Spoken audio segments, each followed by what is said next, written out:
शहर की भीड़ भाड़ के बीच एक युवती, जिसका नाम था इमोन, अकेले खामोश सड़कों पर चल रही थी। उसकी आंखों में एक गहरी उदासी थी, शरीर पर थकान के निशान थे और मन में असीम अंधकार। कुछ दिनों पहले ही उसने सब कुछ खो दिया था, अपनी नौकरी, अपना एकमात्र आसरा, अपनी माँ को भी। पिता तो पहले ही उस भयानक कोरोना काल में चले गए थे। उसके बाद वह सिर्फ अपनी बीमार माँ को ही पकड़कर जी रही थी। लेकिन एक दिन चुपचाप माँ भी चली गई। घर खाली हो गया। अब इमोन के पास जीने के लिए कुछ भी नहीं बचा था। अकेलेपन का दर्द उसे भीतर से तोड़ रहा था। इसलिए उसने एक नई नौकरी की तलाश में कदम बढ़ाया। कई जगह आवेदन दिया, कई ऑफिसों में गई, लेकिन कहीं भी उसे जॉब नहीं मिली। शाम की आखिरी रोशनी में जब वह चल रही थी, तो अचानक एक पुरानी घर के सामने आकर रुक गई। बोर्ड पर लिखा था, एक काम करने वाला चाहिए। उसके मन में एक हल्की उम्मीद जगी।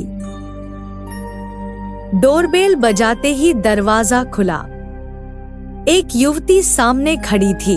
उसकी आंखों में एक अजीब सा डर और जिज्ञासा थी। लड़की का नाम था बीनू। इमोन ने जैसे ही घर में कदम रखा, उसे महसूस हुआ कि यह जगह कुछ अजीब है। खिड़कियां बंद थी, दिन की रोशनी भी अंदर नहीं आ रही थी। दीवारें धुंधली और हवा में एक अजीब सा गंध फैला था।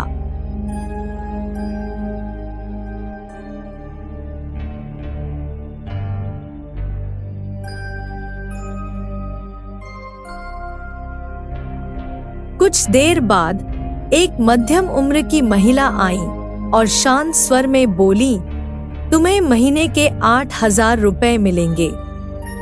बस घर साफ करना और खाना बनाना है। इमोन को काम की सख्त जरूरत थी।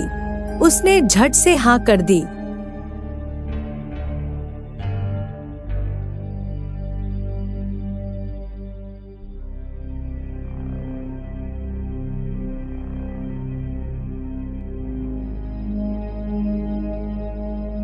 शुरुआती कुछ दिन सामान्य रहे। बीनू बहुत हंसमुख थी, लेकिन उसकी आंखों में हमेशा एक छिपा हुआ डर झलकता था। वह कभी ऊपर नहीं जाती थी और जैसे ही रात होती, वह तेजी से घर से निकल जाती।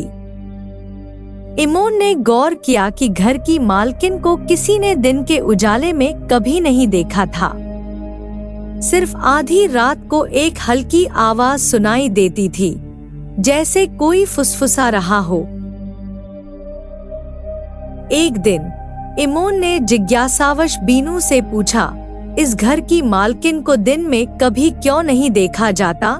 बीनू डर से कांप उठी और धीमे स्वर में बोली, ये सब मत पूछो दीदी, अच्छा नहीं होगा।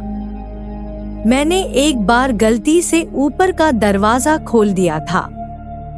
उसके बाद चमगादड़ों का एक झुंड मेरे पीछे पड़ गया था। मैं फिर कभी वहां नहीं गई। तुम भी मत जाना। इमोन चुप रह गई, लेकिन उसके मन में डर और जिज्ञासा दोनों बढ़ गए। एक शाम इमोन ने तय किया कि वह इस रहस्य से पर्दा उठाएगी। उसने बीनू से कह दिया, तू चली जा, मुझे कुछ जरूरी काम है, देर हो जाएगी। बीनू चुपचाप चली गई, लेकिन जाते जाते उसने एक अजीब नजरों से इमोन की तरफ देखा, जैसे कुछ कहना चाहती हो।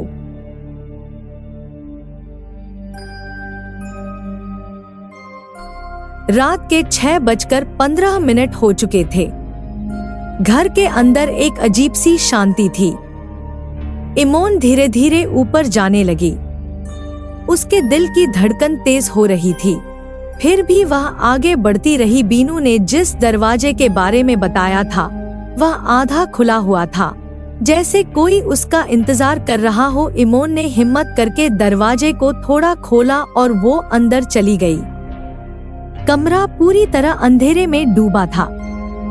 खिड़की पर भारी पर्दे लगे थे जिससे रोशनी अंदर नहीं आ रही थी। कमरे के एक कोने में एक पुरानी लकड़ी की कुर्सी थी और उस पर बैठी थी एक काली आकृति।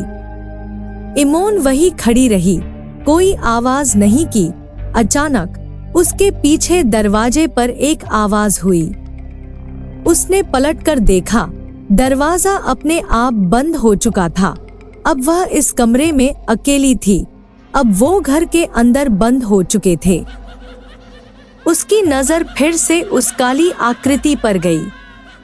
धीरे धीरे उसकी शक्ल स्पष्ट होने लगी और तभी इमोन को एहसास हुआ, यह कोई इंसान नहीं था। इस घर का रहस्य बहुत गहरा था। यहाँ सिर्फ लोग नहीं रहते थे, कुछ अनजानी आत्माएं भी थी जो दिन के उजाले में छिपी रहती और रात होते ही बाहर निकलती। डर के मारे इमोन की सांसें तेज हो गईं। वह कुछ बोल नहीं पा रही थी। अचानक वह छाया मूर्ति धीरे धीरे हवा में उठने लगी। इमोन ने भागने की कोशिश की, लेकिन दरवाजा बंद था। तभी उसे एक जानी पहचानी आवाज सुनाई दी, तू यहाँ से भाग जा। आवाज सुनते ही इमोन में अचानक ताकत आ गई। उसने दरवाजे को जोर से धक्का दिया और नीचे की ओर दौड़ पड़ी। जैसे ही वह घर से बाहर निकली, उसे लगा कोई उसका पीछा कर रहा है। रात के 10 बज चुके थे।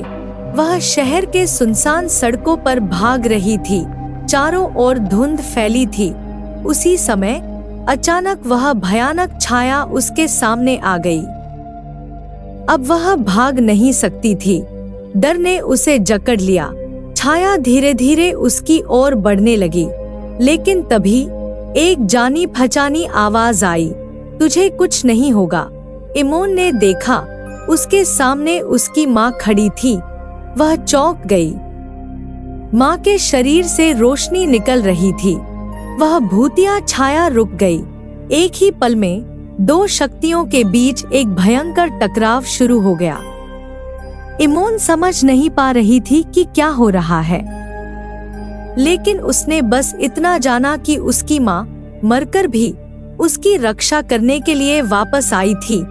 कुछ देर बाद एक भयंकर आवाज आई और अचानक सब कुछ शांत हो गया। वह काली छाया अंधेरे में गायब हो गई। इमोन तेजी से घर की ओर भागी।